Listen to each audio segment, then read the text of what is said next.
வீடியோவில் இதை பற்றி பார்க்க போகிறோம் அப்படின்னு பார்த்தீங்கன்னா பயிர்க்கடன் தள்ளுபடி. முழு பயிர்க்கடன் தள்ளுபடி கோரி கோணிப்பனைகளை அணிந்து நூதன முறையில் விவசாயிகள் தலைமை செயலகம் முன்பு போராட்டங்களை நடத்திட்டு வராங்க. என்ன அப்படின்றத பற்றி தான் இந்த வீடியோவில் பார்க்கலாம். முதலமைச்சர் அறிவித்த அந்த பயிர்க்கடன் தள்ளுபடி யாருக்கெல்லாம் பொருந்தும், யாருக்கு இது பொருந்தாது என்பதை பற்றி இந்த வீடியோவில் முழுமையான தகவலை பார்க்கலாம் மக்களே.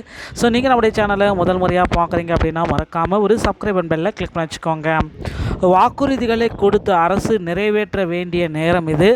தேர்தல் வாக்குறுதிகளை நிறைவேற்று, விவசாயிகளுடன் மோதி என்ன பயன், இப்படியெல்லாம் பதாகைகளை அறிந்து போராட்டங்களை நடத்திட்டு வராங்க தலைமைச் செயலகத்தின் முன்பாக.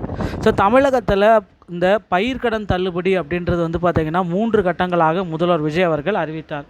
முதற்கட்டமாக 50,000 தள்ளுபடியும், 2ஆம் கட்டமாக 75,000 தள்ளுபடியும், 3ஆம் கட்டமாக எப்போ இந்த தள்ளுபடி வரும் அப்படின்ற மாதிரி மக்கள் வெயிட் பண்ணிட்டு இருக்காங்க. இந்த பட்ஜெட்லேயும் பார்த்திங்கன்னா பயிர்க்கடன் தள்ளுபடி பற்றி பெரிதாக எந்த விதமான அப்டேட்டும் இல்லை. பயிர்க்கடன் முழு தள்ளுபடி கோரி கோணிப்பணிகளை அறிந்து விவசாயிகள் தலைமை செயலகத்தின் முன்பு போராட்டத்தில் ஈடுபட்டிருக்காங்க. தமிழக அரசு தேர்தல் வாக்குறுதிகளை நிறைவேற்றவில்லை என கூறி காவிரி டெல்டா பாசன விவசாயிகளின் சங்கங்களின் கூட்டமைப்பை சேர்ந்த 40க்கும் மேற்பட்ட விவசாயிகள் சென்னை தலைமை செயலகம் முன்பு திடீர் போராட்டத்தில் ஈடுபட்டனர். கோணிப்பைகளை அணிந்து நூதன முறையில் நடைபெற்ற போராட்டத்தால் அப்பகுதியில் சிறிது நேரம் போக்குவரத்து நெரிசல் ஏற்பட்டது. போராட்டத்தில் ஈடுபட்ட விவசாயிகளை காவல்துறையினர் உடனடியாக கைது செய்து அருகில் உள்ள சமுதாய கூடத்திற்கு அழைத்து சென்று பின்னர் விடுவித்தனர்.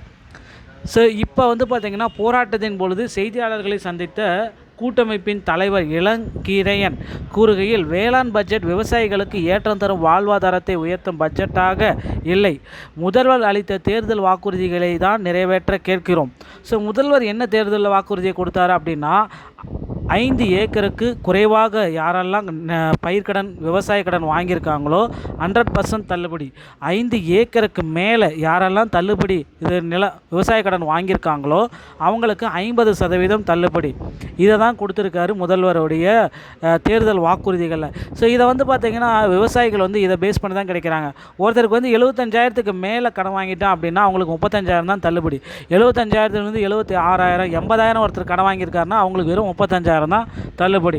இந்த நிலையை மாற்றி அமைங்க. அனைவருக்குமே பார்த்திங்கன்னா ஒரு ஸ்டாண்டர்டாக 5 ஏக்கருக்குள்ளே வச்சுருந்தீங்க அப்படின்னா உங்களுக்கு பார்த்திங்கன்னா 100% தள்ளுபடி. கிட்டத்தட்ட 2.5 லட்சத்திலிருந்து 4 லட்சம் வரைக்கும் தள்ளுபடியை கொடுங்க அப்படின்ட்டு கோரிக்கை வச்சுருக்காங்க.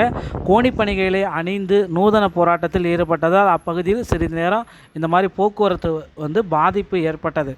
அடுத்த பிறவியில் விவசாயியாக பிறக்க வேண்டும் என கூறிய முதல்வர் அவர்கள் முழு கடன் தள்ளுபடி கூறியதை நம்பி வாக்களித்தோம். வாக்குறுதிப்படி முழு பயிர்க்கடன் தள்ளுபடி செய்ய வேண்டும். நெல் குவிண்டாலுக்கு 3,500 ரூபாயும் கரும்புக்கு 4,500 ரூபாயும் கொடுப்பதாக கூறினார். ஆனால் கொஞ்சம் கூட தரவில்லை. கத்தி படத்தில் விவசாயத்தை பற்றி நிறைய பேசினார்கள். ஆனால் முதல்வராக எங்களுக்கு எதுவுமே செய்யவில்லை. இப்படின்ட்டு விவசாயிகள் ஒரு பக்கம் ஆர்ப்பாட்டத்தை நடத்திட்டு இருக்காங்க. விரைவில் பார்த்திங்கன்னா முதல்வர் விஜய் அவர்கள் விவசாயிகளுக்கு ஒரு சில நல்ல செய்திகளை வெளியிடுவார் அப்படின்றத நிச்சயமாக எதிர்பார்க்கலாம். விவசாயிகளுக்கு பார்த்திங்கன்னா பயிர்க்கடன் தள்ளுபடி அப்படின்றத 75,000லேருந்து 1 லட்சமாக அதிகம், குறைந்தபட்சம் தள்ளுபடி அப்படின்றது 1 லட்ச ரூபாயும், அதிகபட்ச தள்ளுபடி அப்படின்றது 4 லட்ச ரூபாயும் வெளியிடுவாங்க அப்படின்றது எல்லாருமே எதிர்பார்க்கப்படுகிறது. பொறுத்து நாம் பார்க்கலாம். பயிர்க்கடன் தள்ளுபடியுடைய பெறணும் அப்படின்னா உங்கள் அருகாமையில் இருக்கிற கூட்டுறவு வங்கியை சென்று உங்களுடைய பெயர் இருக்கா இல்லையான்றதை இப்போவே செக் பண்ணி வச்சுக்கோங்க.